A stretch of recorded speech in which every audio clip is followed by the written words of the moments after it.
Welcome to the Social Podcast, where no discussion or debate is off limits. Hey, happy Monday. Welcome to the Social.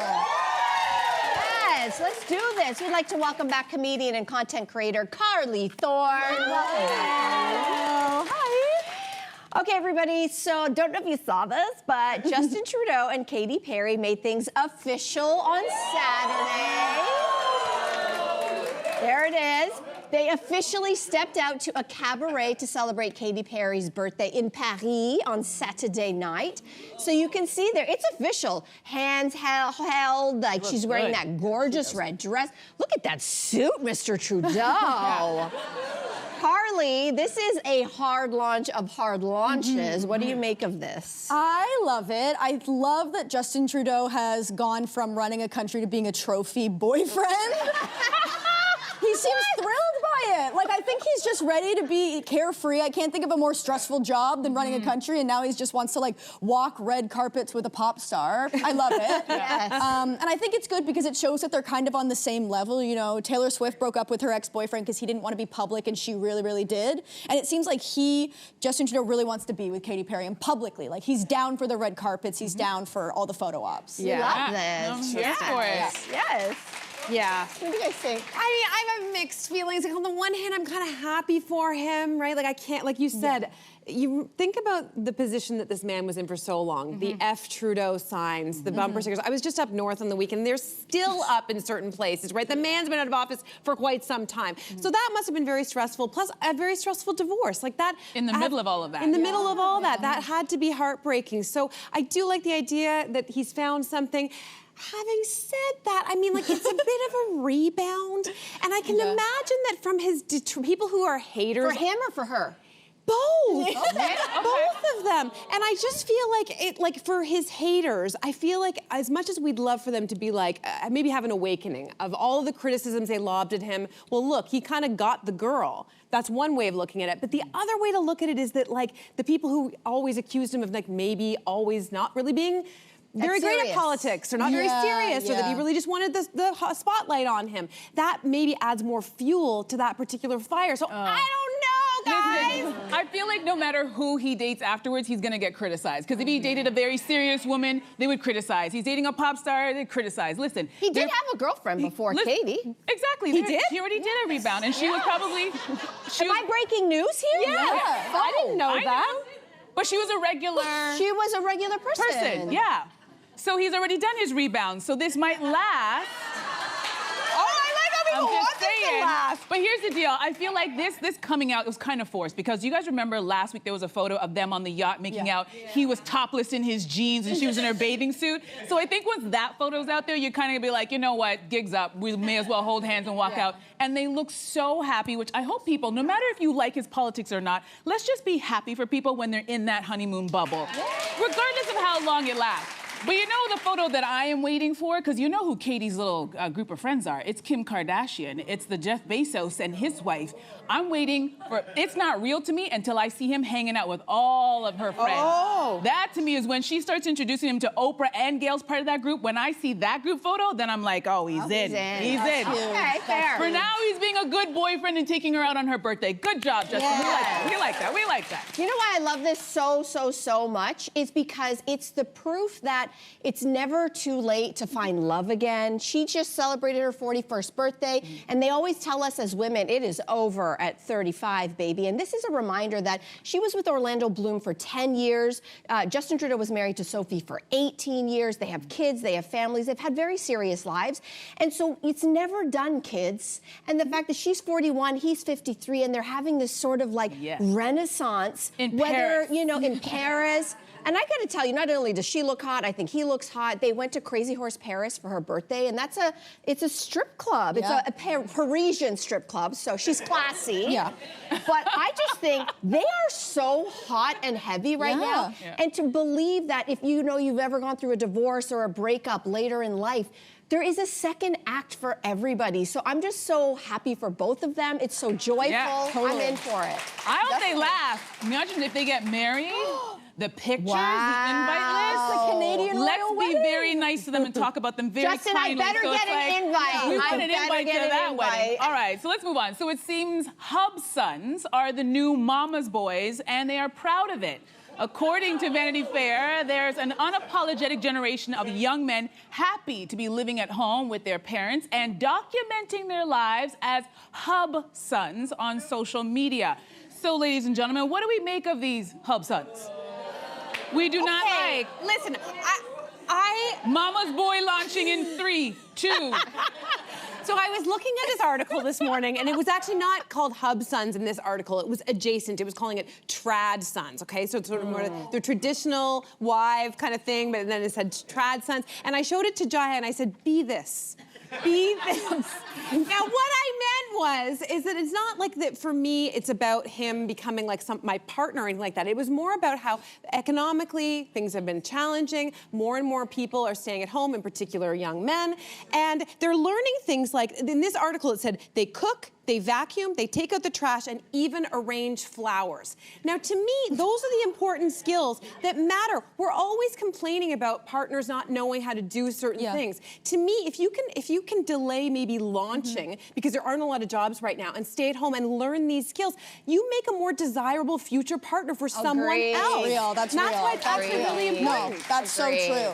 I hate the name. The name gives me a shiver down my spine. If I was talking to somebody and considering dating them and they said, they self-identified as a hub son? Yes, no. Baby. Out the door. I Gone. would run. I would be like Road Runner. There'd be like... But I agree. I think that's a point I hadn't considered. You know, sometimes you think when you're dating men and you're young and they're also young that you're almost preparing them for the next person in a way. You're teaching them how to do stuff, and it's nice the thought that they're now learning these domestic chores. I do want to say this. This is the angle completely, because there's a book coming out, or I think it's just coming out, and I really hope everybody tries to find it. It's called Having It All. It's written by a Wharton economist, and she posits this, and this is why I'm down for the hub sons. She said, you know, there is the workplace domain and the household domain. And when women started to leave the household domain to move into the workplace domain, what didn't happen at the same time was the opposite. The men didn't move from the workplace domain into the household domain. So this idea of women having burnout, the idea that we have pay inequality, the way that you can still be a full-time mom and working outside of the home and you still come home and are doing 80% of the work. Like, this is a real problem for women, especially women working outside of the home. And she says it's because men didn't do the opposite. And we're still doing both. So you know what a hub son tells me? Not only I think does it make it a really desirable partner, if there's any hope of feminism actually going through and achieving what it says it's going to do, you need just as many men eager to work in the home as you have women working outside of the home. Okay. That to me is equality. That all sounded really great. Those were such great points. But I hate this so much for so many reasons. And I don't even know where to start. So I'm going to try to calm down and make this as concise as possible. Now, do you guys remember the movie in 2006, Failure to Launch? It starred Matthew McConaughey and SJP. He was a son that refused to leave the house, and his parents hired her to fall in love with him so he could get out of the house because they were desperate to see him stand on his own 2 feet. 2 decades later, and we are talking about hub sons, and these men are now taking video of themselves celebrating the fact that they're in their 30s and not leaving the nest. And though taking out the trash and arranging flowers sounds nice, what I'm worried about is, where's your passion for life? Where's your passion to figure out who you are outside of your parents, to leave the home and try things? I think My parents taught me all the things that these guys are doing, but it really didn't take hold until I was out on my own, standing on my own 2 feet. So I don't understand how you can expect, your son to have grandchildren and have his own life if he is just always nestled between your bosom and you are... How is he supposed to ever find out who he is as an individual if he's always at home and you're like, no, don't go, just stay because I love it? I'm not saying that I want to own, of course not. I want to see him. The point of being a parent is actually to see your kids off and have a life, 100%. But I do think it was striking to me. My son switched schools this year, and they have a home economics course at his school, and they have a shop. And you remember back in our days, those were very gendered. Nothing has changed. He said to me, I said, you're going to take home ec? This is amazing. You're going to learn to cook. He's like, only girls take that. So again, there's something still being missed when it comes If you to think the boys that are staying home are doing the cooking and that their moms are still not cooking and doing their laundry, I'm sorry, that is still You want him to be out on his own. That's I think the only there's a how he'll difference. I think there are definitely those boys who are the quote-unquote, it's often firstborn sons. Culturally, a lot of times they're coddled. I don't know that that's exactly what we're talking about here. I think for me, as someone who has a husband in the home, you know what makes our house such a beautiful place? My husband does at least half, if not more, of the household work. That's what you want. Yeah. That is what I want. Yes, that's what I want. That's what I want. Okay. We're not going to settle in here. We just got opinions. We're just throwing them around. You settle it for yourself. So let's dive into our next one. Game 2 of the World Series was painful enough for the Blue Jays. And some fans are saying the Jonas Brothers' mid-game performance was a distraction that made things even worse, though it was part of the Stand Up to Cancer tribute. But was this distraction for a good cause appropriate or a misfire?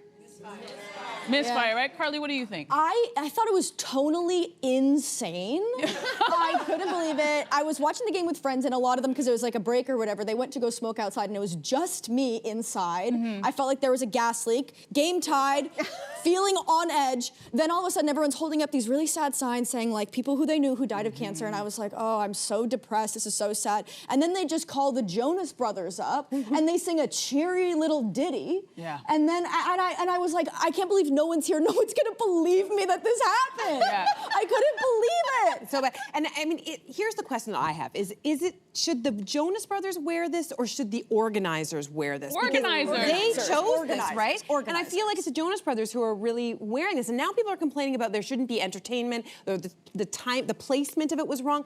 I don't know if that's the problem, or so much of it was the problem of like where it landed in the show was very and strange. the choice of song. Like if it had been a more serious, these guys are ambassadors though for the Stand Up to Cancer, so it made sense. If they had done I don't know their music, but if they had done like a sadder song, would that have worked? But then it brings down the house, right? I just felt it felt very, very out of place. They have been actually partners with specifically the MLB and the Stand Up to Cancer Foundation since 2010. So this is not new to them. It's just new to us. Yeah. We didn't know it was coming. Very ill-placed. It is up to the MLB and organizers to plan this, but I think, you know, it's a worldwide event. A lot of people are tuning in. And so, yes, the message of cancer, obviously, everybody wants to stand up to cancer, but I think for a message to hit, it's got to be the right audience, it's got to be the right tone. Timing. I think there was a timing miss. is everything. This was a miss for me. So I love the Jonas Brothers, and I think the cause is great. I don't think it belonged at the World Series. No. Unfortunately. Which is terrible, but I kind of I put myself in the meeting where someone had this idea and they really thought this was great. They're like, guys, listen to this. We're gonna blend cancer, World Series, Jonas Brothers. It's gonna be amazing. Like I wanted to put myself in that meeting and be like, what were they thinking? And you know what? Always follow the money. Because right now, anytime there's a big sporting event, there's always entertainment is always a part of it. Think about the Super Bowl. No one even knows who's gonna be playing in the Super Bowl, but everybody knows who's part of the halftime show. And it's been dominating the headlines for the last how many weeks now. So I can understand why the MLB is like, if we can jump on that train and we can get that, because for example, did you guys watch the Christmas Day? There was a game between the Dallas Cowboys, and I don't even know who they were playing, but Beyonce had a concert in the middle of it. And so Netflix has that concert, and you can watch it. I've watched it like 10 million times. So I get what they wanted to do, but I just think the execution was horrible. But you know who executed really well? Pharrell's choir, the voices who sang the national anthem. That's why we won. We started off in church. It was like, it was amazing. I was like, I don't even know, I've never seen this choir before. I don't know about you guys, but this was incredible. Amazing. What a wonderful way. So I would tell the MLB, lean into this. This worked. The Jonas Brothers in some weird third inning performance is not what anybody wants, because this is not how baseball works. So, nice try though. Yeah, we're gonna stick with baseball for a second because the Toronto Star took a deep dive into the world of official MLB relic hunters. So those are fans wanting to get their hands on items used in the games like Barger's Grand Slam cleats or the strikeout ball thrown by Yamamoto. So this got us talking about, like, do you collect? Are you memorabilia? People, you know, I wasn't raised in that kind of family. I know there's families who do that. I was not raised in that family. Immigrants were like, we just got to eat. Okay, so we're not going to concerts and collecting things. That's not the thing. However, I came to become someone who likes to collect memorabilia, and I'm not particularly a hoarder type, but you connect them with a beautiful memory. I covered William and Kate's wedding, so I have tons of memorabilia. I have teacups from Buckingham Palace. I do. And then I went, oh my gosh, well, if I did William and Kate, so I have Harry and Meghan official Buckingham Palace merch. And we know how that story turned out, so it's really worth something today. I don't know about you guys, but being in the media, we have lanyards for all kinds of events. So when I covered the Olympics, I have my lanyard. I covered the Invictus Games with Prince Harry, I have my lanyard.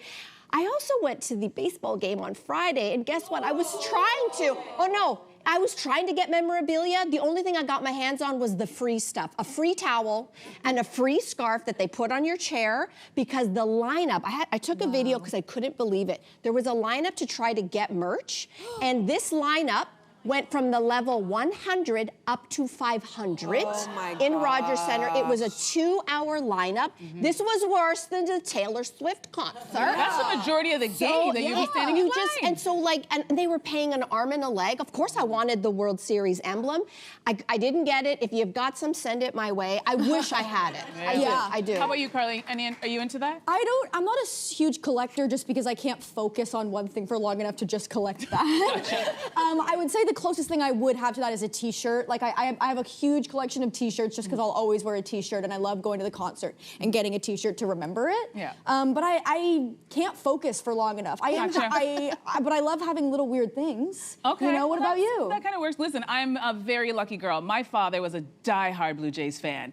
And when they won 32 years ago, he went to all the games, and he bought 3 sweaters and a hat. And he always wore them, and I remember him wearing them all the time. So now, he's passed away a year ago. For those of you who don't know, my dad passed away a year ago. And I keep thinking during this time, I'm like, my dad would be so happy if he were still alive. But I get to wear his shirt and cheer for the team. And continue that legacy of cheering for the Blue Jays, wearing his stuff, and this is the authentic stuff. So I'm so glad I have that stuff, because a 2-hour line, I'm not standing in. But I have the authentic stuff from back in the day, vintage Blue Jays gear. So I feel very blessed, and I want to thank my dad for watching me. So it's pretty cool. All right, everybody, so there's an event called Vogue World, and Vogue World 2025 took Hollywood by storm this weekend, delivering high style and high drama.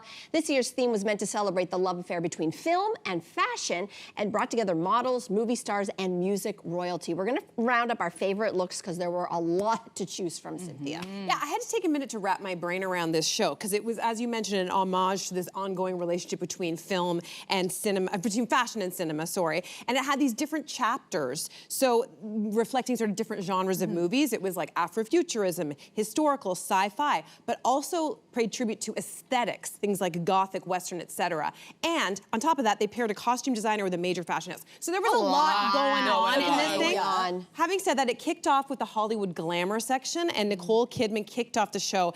We forget she sings. She came out in this outfit. It was a nod to Rita Hayworth in Gilda.